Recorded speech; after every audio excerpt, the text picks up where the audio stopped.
శ్రీమాత్రే నమ. జయ గురు దత్తాత్రేయ నమ.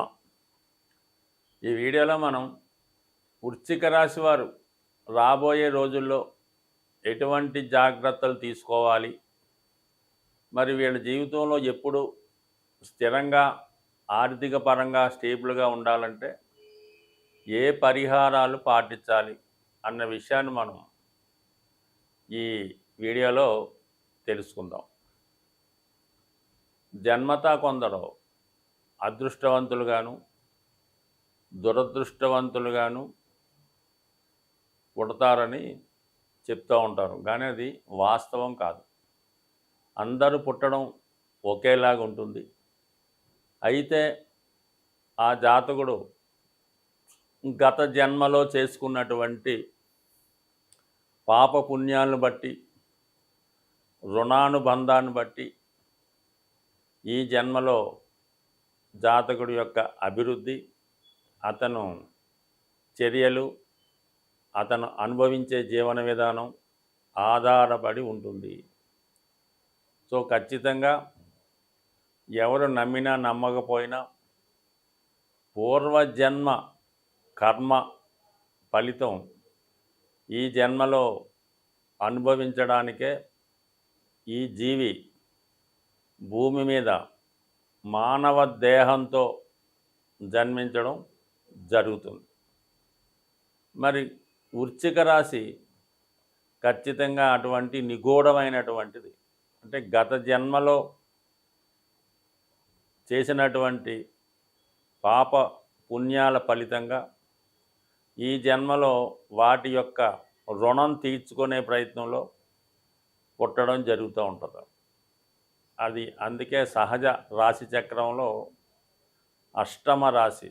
అంటే వృశ్చిక రాశిని జయిస్తే మొత్తం జాతకుడు తను అదృష్టవంతుడిగా అవడం జరుగుతుంటుంది. అంటే వృశ్చిక రాశి అంత నిగూఢమైనది, అంత రహస్యమైనది.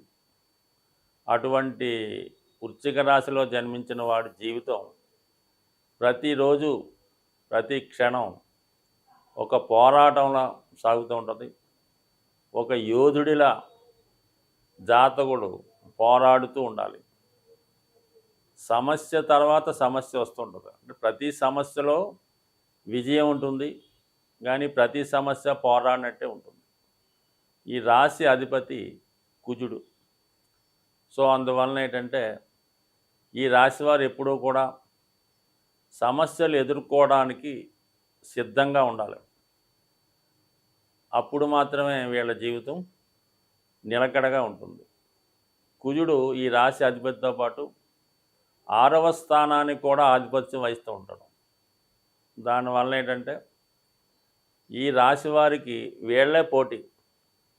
వీళ్ళలో ఉన్నటువంటి బలహీనతల్ని అధిగమిస్తే ఖచ్చితంగా జాతకుడు విజయం సాధిస్తూ ఉంటాడు. అంటే ఎప్పుడు జాతకుడు అప్ టు డేట్ అవుతూ తనకు తాను సంస్కరించుకుంటూ తనలో ఉన్నటువంటి సామర్థ్యాన్ని, నైపుణ్యాన్ని పెంచుకుంటూ తనలో ఉన్నటువంటి బలహీనతల్ని తగ్గించుకుంటూ వెళ్ళడం వల్లే జాతకుడు ఈ జీవన పోరాటంలో నిలబడి తన యొక్క బాధ్యతల్ని పూర్తి చేసుకోవడం జరుగుతూ ఉంటుంది. సో ఏదైనా ఈ కుజుడు మరి ప్రస్తుతం మిథున రాశిలో శత్రుస్థానంలో ఉండడం వలన ఇంచుమించుగా మరి ఈ కుజుడు అక్టోబర్ 20వ తారీఖు వరకు మిథున రాశిలో అష్టమ స్థానంలో ఉండడం, ఏదైనా ఒక సమస్య జాతకుడు ఎదుర్కొని దానిని సమర్థవంతంగా సక్సెస్ఫుల్గా సాధించడం జరుగుతుంది. అంటే ఒక విధమైన విపరీత రాజయోగం ఏర్పడింది. అంటే బలమైన పోటీ ఎదుర్కొని ఆ పదవి లేదంటే ఆ విజయం సాధించడం జరుగుతుంది. అది కోర్టు సమస్య, లేదంటే జీవన్మరణ పోరాటంలో ఆరోగ్యం కొరకు పోరాడుతూ విజయం సాధించడమా, ఏదైనా పదవి కోసమా, స్థిరాస్తి కోసమా, లేదంటే ఏదైనా విజయం కోసమా, ఒక క్రీడారంగంలో లీడర్షిప్ కోసమా, దేనికో దానికి మాత్రం ఖచ్చితమైనటువంటి పోరాటం ఉంటుంది. ఆ పోరాటంలో ఖచ్చితమైన విజయం జాతకుడు సాధించే అవకాశం ఉంటుంది. ఏదైనా అక్టోబర్ 20 లోపల ఇటువంటి అద్భుతమైనటువంటి మార్పు, సక్సెస్ ఈ జాతకుడికి రాబోతుంది. మరి అక్టోబర్ 20 తర్వాత కుజుడు బలహీనపడి నీచ స్థానంలోకి వెళ్ళడం వల్ల ఇప్పుడున్నటువంటి స్టామినా, సామర్థ్యం అప్పుడు ఉండే అవకాశం లేదు. తనకు తానే బలహీనపడి తను వెనక్కి తగ్గడం జరుగుతుంటుంది. అంటే 20వ తారీఖు లోపల సక్సెస్ రాని పక్షంలో జాతకుడు పోటీ నుంచి విరమించుకొని మళ్ళా కొత్తగా వేరే దానికోసం ప్రయత్నం చేయడం జరుగుతూ ఉంటుంది. మరి దాని తర్వాత అక్టోబరు 20 తర్వాత కుజుడు నీచ పొందడం, వక్రించడం, స్తంభించడం ఇవన్నీ కూడా కర్కాటక రాశిలో జరగబోతున్నాయి. చాలా ఎక్కువ రోజులు ఇంచుమించుగా జనవరి వరకు కూడా అదే రాశిలో ఇవన్నీ కూడా జరిగే అవకాశం ఉంది. కాబట్టి ఆ సమయంలో ఈ వృశ్చిక రాశి వారు చాలా ఆటుపోట్లు, అలాగే సక్సెస్లు, అనేక రకాల జయాపజయాలు ఎదుర్కోవడం జరుగుతుంటుంది. కాబట్టి ఆ పీడు కోసం ముందుగానే జాగ్రత్త పడడం మంచిది. సో ఏదైనా మరి జ్యోతిష్ శాస్త్రరీత్యా అంటే జ్యోతిష్ శాస్త్రం అంటేనే రాబోయే జయం కానీ అపజయం కానీ ముందుగా తెలుసుకోవడం అని చెప్తూ ఉంటుంది. అందుకని ఏదైనా చెడు దశ రాబోతున్నా, గోచారరీత్యా చెడు ప్రభావం రాతున్నప్పుడు ముందుగానే జాతకుడు తగు విధమైనటువంటి పరిహారం చేసుకోవడం వల్ల ఆ విపత్తు నుంచి తప్పుకునే అవకాశం ఉంటుంది. తీరా తన ఎఫెక్టు ఆ గ్రహం ఇచ్చిన తర్వాత ఎంత కష్టపడినా పెద్దగా ఉపయోగం ఉండదు. కాబట్టి మరి ముందుగానే మరి వృశ్చిక రాశి వారు అక్టోబర్ 20 లోపులోనే కుజగ్రహ పరిహారం చేసుకొని తన వ్యక్తిగత స్టామినా పెంచుకొని ధైర్యంగా ఉంటే మరి రాబోయే ఇబ్బందుల నుంచి ఖచ్చితంగా సక్సెస్ సాధించవచ్చు. అంటే మంచి ఉంటుంది, చెడు ఉంటుంది. బట్ కానీ దేనికన్నా సిద్ధంగా ఉండాలి. అంటే వృశ్చిక రాశి వారు దేన్ని తట్టుకోలేరు. అతి ఆనందం వచ్చినా కష్టమే, అతి ఇబ్బంది వచ్చినా కష్టం. ఎందుకంటే ఇదే రాశిలో చంద్రుడు నీచబడి ఉంటాడు. ఆ కారణం వల్ల అతివృష్టి, అనావృష్టి వీళ్ళ జీవితంలో కనబడుతూ ఉంటుంది. మరి ఈ కారణం వల్ల అక్టోబర్ 20 తర్వాత జాగ్రత్తగా ఉండాలి. అయితే కుజగ్రహ పరిహారానికి అద్భుతమైనటువంటి పరిహారం ఒకటి ఉంటుంది. అయితే చాలామంది భయపడుతుంటారు ఈ పరిహారం చేయడానికి. కానీ ధైర్యం ఉన్నవాళ్ళు చేస్తే మాత్రం మీ జీవితంలో ఉన్నటువంటి వివాహం లేట్ అవుతున్నా, వివాహంలో సమస్యలున్నా, ఆర్థికపరమైన ఇబ్బందులున్నా, అన్నదమ్ములతో సమస్యలున్నా 100% తీరిపోయే అవకాశం ఉంటుంది. అది రక్తదానం, బ్లడ్ డొనేషన్ చేయడం వల్ల. అంటే మీరు ప్రతిసారి చేయక్కర్లేదు. దానికి తిథి, వార, నక్షత్రాలతో ప్రమేయం లేదు. ఎవరో ఆపదలో ఉన్న సమయంలో నీడి ఉన్న వాళ్ళకి రక్తదానం చేయడం అన్నది మామూలుగా వచ్చే ఫలితం కన్నా ఎక్కువ ఫలితం వస్తూ ఉంటుందన్నమాట. అంటే ఏదైనా అవసరం ఉన్నవాడికి ఇస్తే ఆ ఫలితం మనకి ఎక్కువగా ఉంటుంది. మామూలుగా డొనేషన్ చేసినా పర్లేదు, కానీ జీవితంలో ఒకసారన్నా ఈ కుజుడు యొక్క ప్రభావం నుంచి, అంటే కుజుడు పాజిటివ్గా మారుతాడు రక్తదానం చేయడం వల్ల. అందువలన అటువంటి చేయగలిగిన వారు చేయండి. ముఖ్యంగా యువకుల మీద ఈ ప్రభావం ఎక్కువగా ఉంటుంది కాబట్టి అది నెంబర్ 1 పరిహారం. నెంబర్ 2 పరిహారం ఏంటంటే మరి శరీరాన్ని వ్యాయామం ద్వారా బిల్డప్ చేసుకోవడం. అంటే వ్యాయామం, కుస్తీ పోటీ, బాక్సింగు, అంటే ఇవన్నీ పాజిటివ్గా నేర్చుకుంటే కుజుడు పాజిటివ్గా ఉండి మీకు విజయాన్ని సాధించి పెడతాడు.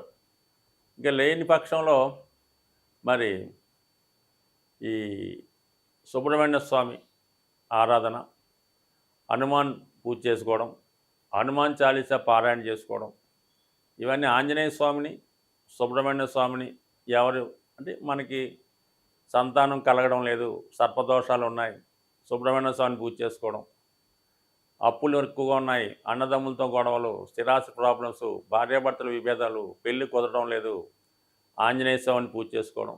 దేనికైనా మంగళవారం 100% నియమంగా ఉండాలి. ఈ విధంగా ఉండడం వల్ల మరి ఈ రాశి వారికి కుజుడి యొక్క అనుగ్రహం లభిస్తూ ఉంటుంది. సాధ్యమైనంత వరకు ఈ రాశివారు మరి రక్త సంబంధీకులతో, అంటే తోడబుట్టినటువంటి అక్క చెల్లెళ్ళు, అన్నదమ్ములతో ఎట్టి పరిస్థితుల్లో కూడా విరోధం తెచ్చుకోకూడదు. విరోధం తెచ్చుకుంటే వ్యక్తిగతంగా మీకు ఇబ్బంది కలిగే అవకాశం ఉంటుంది. కాబట్టి ఈ విషయంలో ఖచ్చితంగా జాగ్రత్తగా ఉండాలి. అలాగే ఆర్థిక సంపద బాగుండాలంటే వివాహ విషయంలో భార్యకి తగిన ప్రాధాన్యం ఇవ్వాలి. వారి యొక్క వ్యక్తిత్వాన్ని గౌరవించాలి. మీరు భార్యని ఎంత బాగా చూసుకుంటే, అంటే అందుకే చాలామంది వృశ్చిక రాశి వారికి బిఫోర్ మ్యారేజ్ కన్నా ఆఫ్టర్ మ్యారేజ్ సక్సెస్ వస్తుంది. దాని తర్వాత ఇంకా సక్సెస్ ప్రథమ సంతానం కలిగిన తర్వాత వస్తుంది. ఇవన్నీ కూడా ఈ వృశ్చిక రాశి వారికి పూర్వజన్మ ఫలితాలు అన్నమాట. భార్య ద్వారా సగం అదృష్టం వస్తుంది. సంతానం ద్వారా సంపూర్ణ అదృష్టం కలిగి అప్పుడు జాతకుడికి ఒక గుర్తింపు, అన్ని సమస్యల నుంచి బయటపడే లాభం కనబడుతుంటుంది. సో ఏదైనా వృశ్చిక రాశి వారు నిరంతరం హనుమాన్ ఆరాధన వల్ల, హనుమాన్ చాలీసా పారాయణ వల్ల మీకు ఖచ్చితమైనటువంటి విజయం లభించే అవకాశం ఉంది. ఈ గ్రహాల యొక్క ఇబ్బందుల నుంచి బయటపడడానికి ఈ మధ్యకాలంలో ఒక గొప్ప పరిహారం అన్నది తమిళనాడులో స్టార్ట్ చేయడం జరిగింది. అది ప్రస్తుతం ఉభయ తెలుగు రాష్ట్రాల్లో కూడా బాగా ట్రెండింగ్గా ఉన్నటువంటి పరిహారం కరుంగలి మాల. ఈ కరుంగలి మాల ధరించడం వల్ల ఎటువంటి సక్సెస్ అయినా వస్తుందనే నమ్మకం ఉంది. అది ఎక్కువగా ఈ సినిమా నటులు ధరించడం వల్ల, వాళ్ళ విజయం కళ్ళారా చూడటం వల్ల, మరి ప్రస్తుతం నేను కూడా అనుభవపూర్వకంగా ఒకరిద్దరికి చెప్పడం, వాళ్ళు ధరించడం వల్ల బాగుంది. అయితే ఒక విధంగా ఈ మధ్యకాలంలో మరి కరుంగలి మాల ప్లాస్టిక్తో తయారు చేయనివి కూడా రావడం జరిగింది. అంటే ఇది పెద్ద ఖరీదు ఉండదు, అయినప్పుడు కూడా ప్రతి దాంట్లో కూడా డూప్లికేట్స్ ఉండడం వల్ల ఈ కరుంగలి మాల అనేది నలుపు రంగులో ఉంటుంది. ఒక చెట్టు వృక్షం నుంచి తయారు చేయడం జరుగుతూ ఉంటుంది. జమ్మి చెట్టు అని కొందరు అంటుంటారు, వేరే చెట్టు అని తుమ్మ చెట్లు లాంటిదని కొందరు అంటుంటారు. సో ఏదైనా అది ఖచ్చితంగా మరి కష్టాల్లో ఉన్న వాళ్ళని బయటపడవేస్తుంది.